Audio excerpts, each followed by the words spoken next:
నమస్కారం మిత్రులు, వీడియోకి స్వాగతం. ఈ లోకం ఎటుపోతుందో అర్థం కావట్లేదు.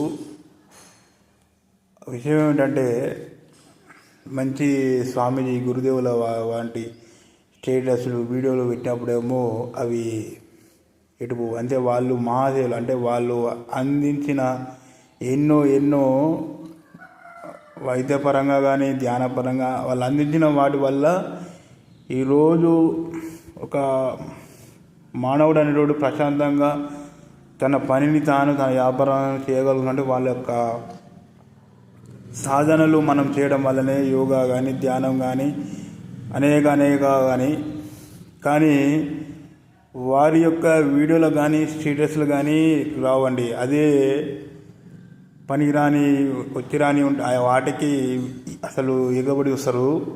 ఈ సమాజం అనేది చెడు ద్రోవలో పడుతుంది అనడానికి ఇదే కారణం.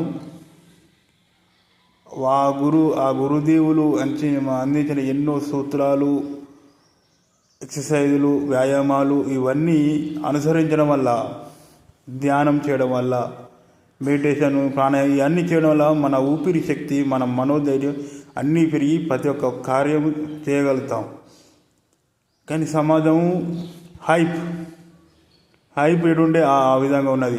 అంటే హైప్ ఉన్న కాడ అధర్మం ఉంటుంది, అధర్మం ఉన్న కాడనే అంత అలజడి ఉంటుంది. ధర్మంగా ఉన్న కాడ నిమ్మలంగా ఉంటుంది.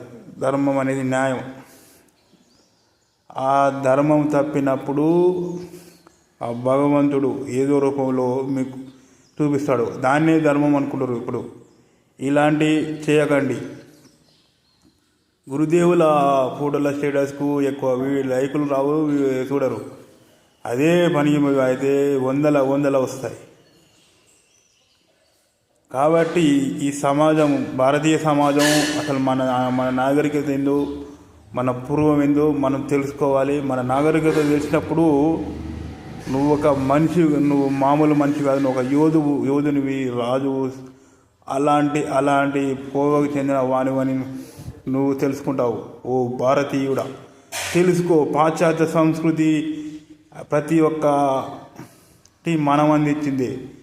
మనం అందించిన విద్య నేర్చుకొని వాడు పాశ్చాత్యుడు విజ్ఞానం అందిస్తుంది. ఇప్పుడు కూడా మన విద్యనే మనకు చెడు అని చెప్పి వాడు ప్రతి ఒక్క విద్యను మన విద్యను పాశ్చాత్యులు ప్రతి ఒక్కరు నేర్చుకొని అది అవలంబిస్తున్నారు. అందుకనే ఇప్పుడు కోటాను కోటీశ్వర్లు అన్ని అభివృద్ధి వారు చెందుతున్నారు. చూడండి.